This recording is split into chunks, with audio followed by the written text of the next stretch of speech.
Hey guys, Commander Cook here, and today I am going to be customizing the Black Series Marrok figure. I want to start out by saying this is actually a solid figure. Really the only thing that is a miss for me is the paint job.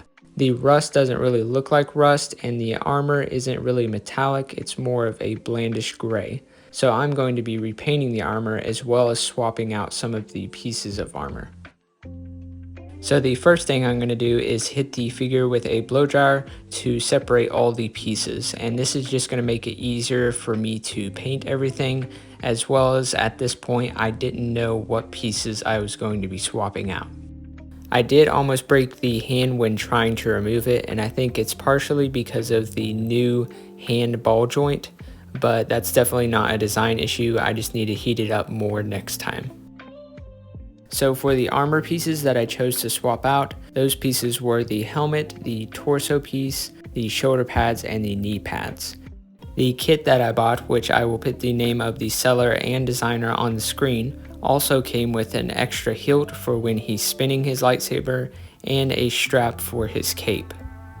I'll also be using these hands, which are clone trooper hands, but I'll Dremel down the front to make them look more like his hands. One thing I do want to make clear is that if you're wanting to do this, you definitely don't have to add on all these extra parts. I just wanted to make it look a little bit more accurate. So starting on the painting, I am first going to hit all the armor pieces with a coat of black paint.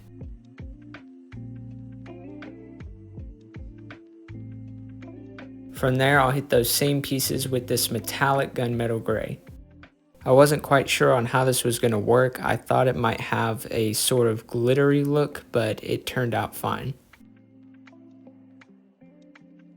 Once I've got those two coats on, I'll paint on the small details like the red lights on the helmet and the chest piece.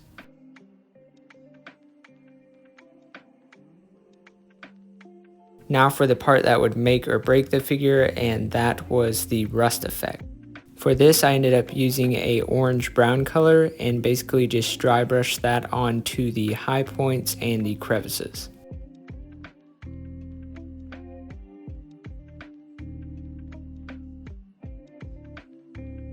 As far as the rust that is on the clothing, which it is there as you can see in this photo, I did attempt to do a black wash on that, but I didn't mix it properly and I ended up just leaving it as is. For the extra hilt, the blades didn't quite fit, so I used a Dremel to Dremel out the inside a little bit more. And to paint it up, I used this lighter metallic silver.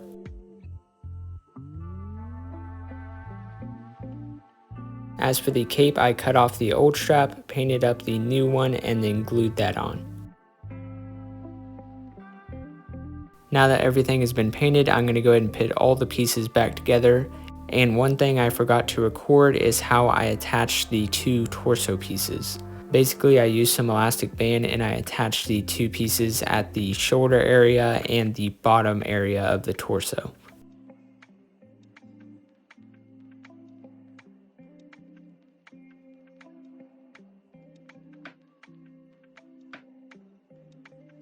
For the shoulder pads, I'll go ahead and connect that with the same elastic band, and I'll just attach that to the shoulder area of the torso.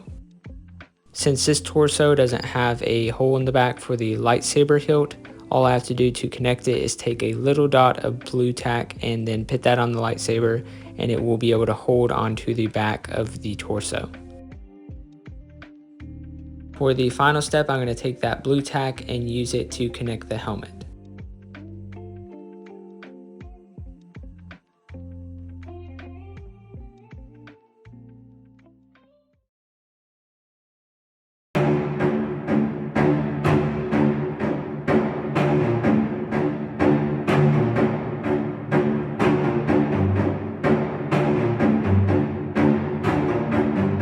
If you enjoyed this video, consider subscribing as well as leaving a like, which really just helps me out a lot. Thank you for all your support, and I will see y'all in the next one.